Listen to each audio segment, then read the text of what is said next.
ಮುಂದಿನ ರಾಶಿ ಕನ್ಯಾ ರಾಶಿ. ಕನ್ಯಾ ರಾಶಿಯವರಿಗೆ 2024ರ ಗುರು ಸಂಚಾರ ಫಲಾಫಲ ನೋಡೋಕೆ ಹೋದಾಗ ಕನ್ಯಾ ರಾಶಿಯವರಿಗೆ ಈ ವರ್ಷ ಗುರುಬಲ ಇರಲಿಲ್ಲ, ಈಗ ಗುರುಬಲ ಬರ್ತಾ ಇದೆ.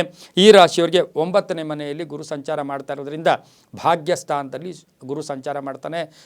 ಈ ವರ್ಷ ತುಂಬ ಅದೃಷ್ಟ ಕೂಡಿ ಬಂದಿರತಕ್ಕಂಥ ಯೋಗ ಕೂಡ ಕನ್ಯಾ ರಾಶಿಯವರಿಗಿರುತ್ತೆ. ಹಿರಿಯರ ಸಹಕಾರ ಚೆನ್ನಾಗಿರುತ್ತೆ. ಬುದ್ಧಿವಂತರ ಭೇಟಿ ಆಗ್ತೀರಾ.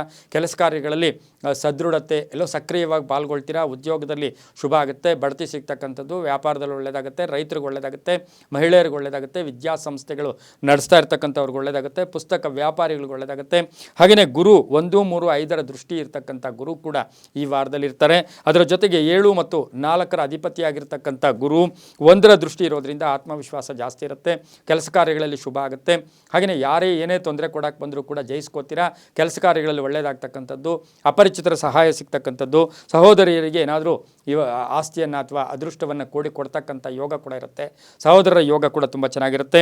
ಏನೇ ಕೆಲಸ ಕಾರ್ಯಗಳು ಮಾಡೋದು ಸ್ವಲ್ಪ ವಿಚಾರ ಮಾಡ್ಕೊಳ್ಳಿ. ಮಂಗಳ ಕಾರ್ಯಗಳಲ್ಲಿ ಭಾಗಿಯಾಗ್ತೀರಾ. ಹಳೆಯ ಆಸ್ತಿಯ ಕಲಹ ಇತ್ಯರ್ಥ ಆಗುತ್ತೆ. ಪ್ರಯಾಣದಿಂದ ಶುಭ ಆಗುತ್ತೆ. ಮನೆ ನವೀಕರಣ ಮಾಡ್ಕೊಳ್ತೀರಾ. ಆಸ್ತಿ ಯೋಗ ಉದ್ಯೋಗದಲ್ಲಿ ಶುಭ ಆಗುತ್ತೆ. ಮಹಿಳೆಯರಿಗೆ ಕೀರ್ತಿ ಪ್ರತಿಷ್ಠೆಗಳು ಜಾಸ್ತಿ ಆಗ್ತಕ್ಕಂಥ ಯೋಗ ಕೂಡ ಇರುತ್ತೆ. ಮಕ್ಕಳಿಂದ ಶುಭ ಆಗ್ತಕ್ಕಂಥ ಯೋಗ.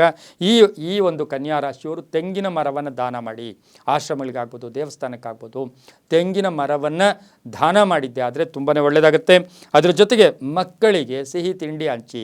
ಮಕ್ಕಳಿಗೆ ಕನ್ಯಾ ರಾಶಿಯವರು ಬುಧವಾರ ದಿವಸ ಸಿಹಿ ತಿಂಡಿ ಹಂಚಿ, ತುಂಬ ಒಳ್ಳೆಯದಾಗುತ್ತೆ. ಕೆಂಪು ಮತ್ತು ನೀಲಿಯ ಬಣ್ಣವನ್ನು ಉಪಯೋಗಿಸ್ಕೊಳ್ಳಿ. 5 ಮತ್ತು 4 ಅದೃಷ್ಟ ಸಂಖ್ಯೆಗಳಾಗಿರುತ್ತೆ. ಓಂ ಸರ್ವಪೂಜಿತಾಯ ನಮಃ, ಓಂ ಸರ್ವಪೂಜಿತಾಯ ನಮಃ ಈ ಮಂತ್ರವನ್ನು ಹೆಚ್ಚು ಜಪ ಮಾಡ್ಕೊಳ್ಳಿ, ತುಂಬಾ ಒಳ್ಳೆಯದಾಗುತ್ತೆ.